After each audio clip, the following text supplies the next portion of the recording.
In this video, we'll be looking at restoration in the 1st century. Now, what's peculiar about this is that Jesus came in the 1st century. Of course, he's been there since before time began, but he came to the earth within the 1st century, and he died within the 1st century. In fact, Christianity was born, and it came to fruition all across the world within the 1st century. Okay. But this Jesus, he came with seemingly new ideas. Whenever we look at Exodus and Leviticus, we don't see the same worship system as we have today, do we? No, thankfully, we don't have bulls and goats and pigeons and whatever else up at the altar being sacrificed. Could you imagine what our church buildings would smell like if we had that? We don't. I'm thankful for that. But something changed. And the only one authorized to change it would be one of God's chosen people, and this one happened to be Jesus, who himself also is God.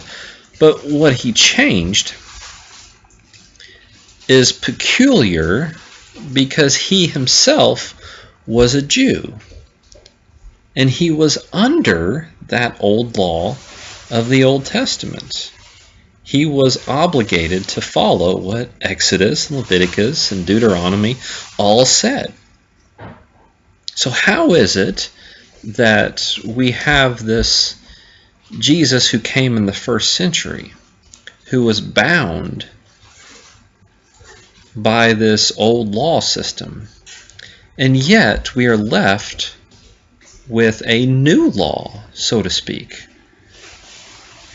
How is it that Jesus restored, and yet there's something different that came out? It doesn't really make any sense, does it?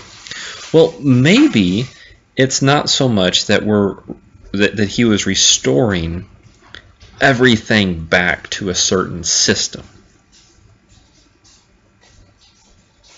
Maybe he was restoring the foundations and the relationships.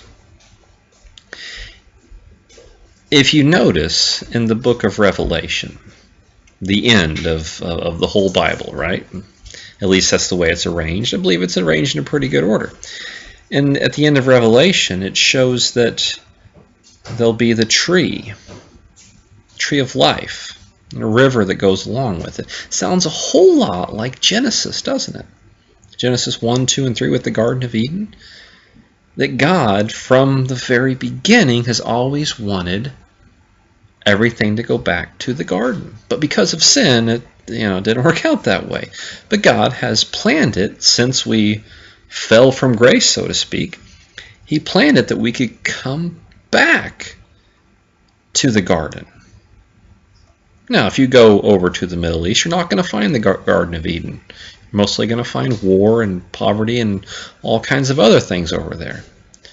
But we're not going to find the Garden of Eden. So this Garden of Eden must be in heaven. But back to the point here. Jesus, whenever he came, was trying to restore back to this relationship with God. And while he was under the old law, he was preaching and teaching in such a way that made the old law seem brand new. But how can that be? It's just a system of do this, thou shalt not do this, thou shalt do that. No, that's not at all what God wanted people to walk away from the old law with. It seems that God has always wanted people to approach him in faith in order to accept his grace. But in the 1st century, in the time leading up to the 1st century, it seems that the Pharisees and Sadducees and the religious elite had a stronghold upon the religion. And they told the people that you must do this in order to be saved.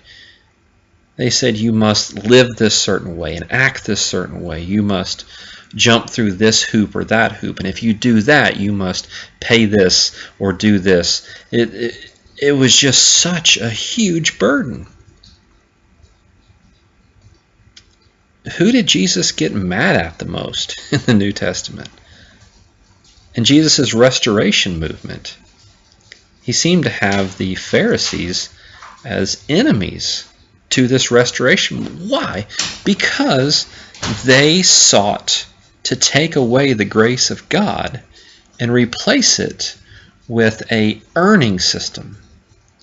And Jesus lets us know very plainly that we can't earn salvation. We can't go out and do so many deeds or live this certain way and earn salvation. It's told to us very clearly by Brother Paul that it's a gift. It's a gift from God. And so Jesus went about trying to explain that to people. And how he explained it is through love.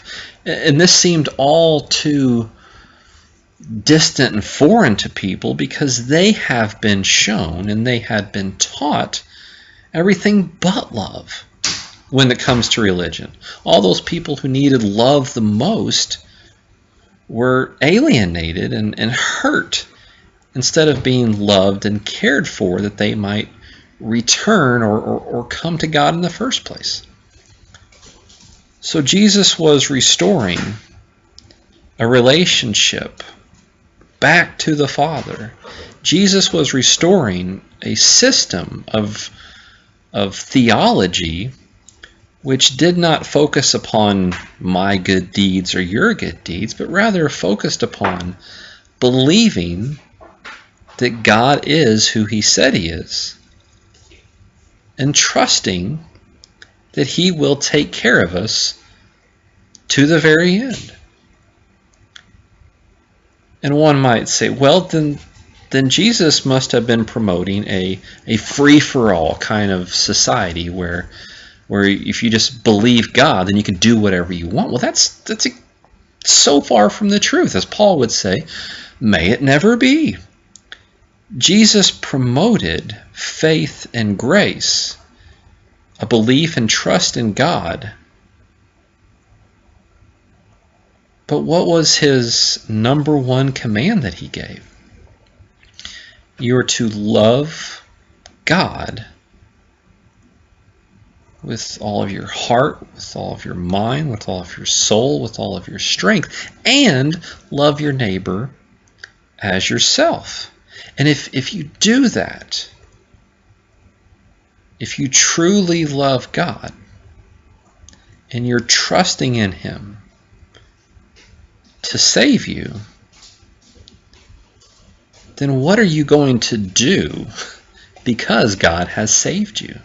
Are you not going to live your life for him? Are you not going to take up your cross and follow after Jesus daily? Are you not going to deny yourself and live for God? Are you not going to put others above you because you know God's already got you taken care of and you want to help other people out? It's funny the way it works, isn't it? It seems that if Jesus was like the Pharisees, he would have been promoting work, work, work, do. And the people would have been continually falling away and not working, or the works they were doing, they thought they were earning something. But no, Jesus, whenever he came, he tried to restore things back to a faith, grace system. And people would think, well, that's just, again, going to produce a lazy religion or everything goes religion. But as we see, his disciples, who listened to what he said, sometimes not so well, his disciples gave up their entire lives, literally, in order to follow after God. And in doing so, they brought so many others to the faith as well. So restoration within the first century was brought about by Jesus. And Jesus came to restore what God had first set in place. And he did it under the old law, which we're not under today. But he did it under the old law, and yet here in this new law, we can follow these same principles because these principles have been around from the very beginning. God wants us to come to him in faith and accept his grace. And by doing so, we can't help but love him for what he's done. And we can't help but love other people because they are made in his image. And we do all these things because Jesus set the example for us in flesh. While we were yet sinners, he died for us. Something to think about. But restoration in the first century, there was a change of law, but there was a restoration, a restoring of God's original purposes.